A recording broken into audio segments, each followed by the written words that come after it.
Here we have an image of a neuron. Neurons transmit signals throughout your body. If you feel pain, it's because the neurons in your finger sent a signal to your brain, making you aware of the pain. Here, you can see the cell nucleus and the cell body that make up one side of the neuron. Signals transmit from the dendrites through the axon, and the signal is released and sent on to the next neuron through the synapses. Along the axon, there are myelin sheaths that hasten the passing of the signal through the neuron. At the synapse, chemical signals such as biogenic amines or ions are released using vesicles to continue the electrical signal that traveled along the presynaptic neuron to a postsynaptic neuron. Neurons are typically connected dendrite to synapse to allow for the signal to be passed smoothly. At resting potential, when a signal is not being sent, the ion concentrations are so that potassium ion concentrations are higher inside the cell, while sodium ion concentrations are higher outside of the cell, so that the inside of the cell has a lower net charge than the outside.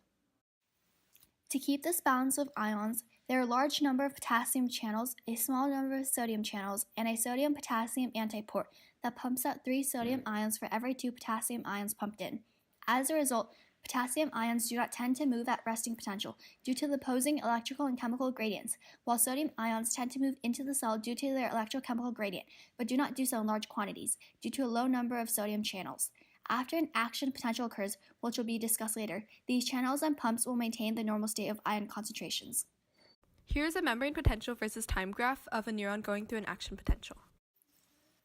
1. At resting potential, a neuron has a membrane potential of -60 to -80 millivolts. 2.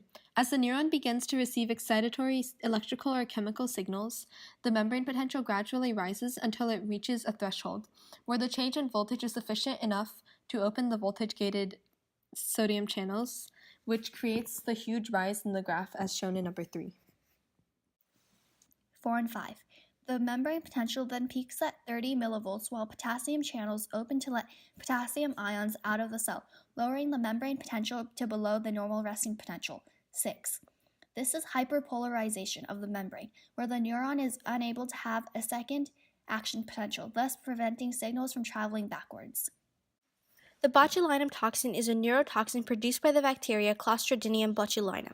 The toxin prevents the release of the neurotransmitter acetylcholine from axon endings and causes flaccid paralysis, preventing the muscles from contracting and putting the body into a weakened state that can last for months. Infection with the bacterium causes the disease, botulism, where the body is unable to maintain control of its muscles. This is a disease that can be spread through foods when something contaminated has been ingested.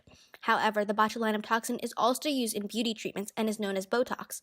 People use Botox to prevent wrinkled foreheads that are caused by muscles in the face that are too tense for too long, and other places where the muscles need to relax but stay tensed.